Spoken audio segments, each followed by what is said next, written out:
स्थल भाग को माड़ी आसुछि समुद्र। गंजाम जिला छत्रपुर अंचलर आर्यपल्ली पंचायत एवं विपदे भयभीत अवस्था रही आर्यपल्ली पंचायतवासी। गार्डवेल निर्माण पर बहुबार प्रशासन निकट में दाबी कर नयान्त हो सारे ग्रामवासी। तेणु शनिवार गंजाम जिलार प्रयागी ठारू सोनपुर पर्यंत 27 खंड ग्रामर ग्रामवासी एकत्रित हो आंदोलन निष्पत्ति नहीं। प्राय 5000 लोकों को प्रथम गोपालपुर पोर्ट गेट सम्मुख में आंदोलन हो परवर्ती समय राजरास्ता को ओह्लैबे गाँ लोके सहित अधिक आलोचना कर प्रतिनिधि छत्रपुर भगवान दास। आर्यपल्ली समुद्र कूल लंघा को नहीं आज एकजुट होती 27 खंड ग्रामवासी।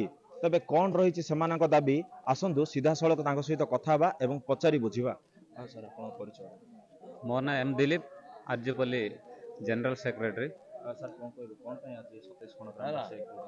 आज बसार मुख्य उद्देश्य होची पूरा प्रशासन पोर्ट मैनेजमेंट नलिया कम्युनिटी पर पूरा नेग्लेक्ट रोचंती।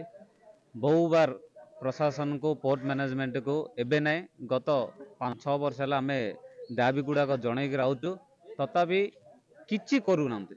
से आमर जेतुड़ा दाबी अच्छी पतर बंद हो जेटी हो सबू आमर सफल रूपे आमर करने आज एकजुट हो 27 खंड आम मत्स्यजीवी ग्राम गुड़ाक 24 तारीख आम जो स्ट्राइक डिक्लेयर करूँ कंपलसरी आम समस्त जाकि पोर्ट गेट मुहर आम स्ट्राइक करने को बाध्य।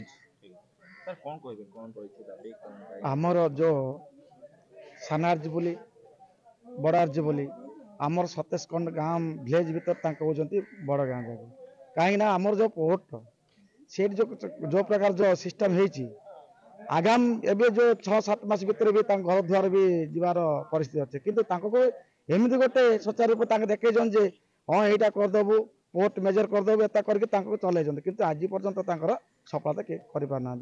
इे प्रशासन करुच्ची ना इे पोर्ट भी करुच्ची भी दुख बुझुना।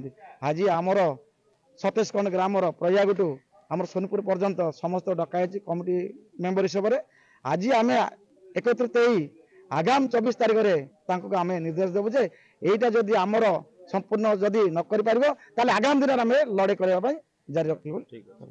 सर कौन रही मुख्य दाबी कौन रही? देखो विगत दिन भी आपण मैंने अवगत देखिथे अंचल समस्या नहीं जिते भी ये जिलापाल महोदय हो कि गोपालपुर मैनेजमेंट हो आम बारंबार से अवगत कले कोईट ना कोईट से जिलापाल निर्देश क्रमे पोर्ट मैंने हो कि गोपालपुर पोर्ट निर्देश जिलापाल हो सब विफल होती ए अंचल प्रतिनिधि मान भी विफल होती जे मुझे कहि आम बाध्य आमर विकल्प धारण विकल्प आम बाछिलु जेहेतु गोपालपुर पोर्ट आगामी दिन 24 तारीख दिन आम जिलापाल महोदय को चिठी माध्यम जनईचु आंदोलन हम बोली कि एति मध्य जदि आंदोलन समाधान पंथा जदि बाहर करेनि गोपालपुर पोर्ट नहीं आगामी दिन में राजरास्ता अपराध करने आम बाध्य हबू। ए आंदोलन में आमर 27 गाँ खंड आम सामिल हे अंचल जी मत्स्यजीवी मैंने अच्छा गंजाम जिलार 27 गाँ खंड लोक आम सहित आज बर्तमान मंदिर में बसिक निष्पत्ति नेलु जे आम सहित सामिल हे विराट धरणर गोटे आंदोलन हम आम स्थिर कलु।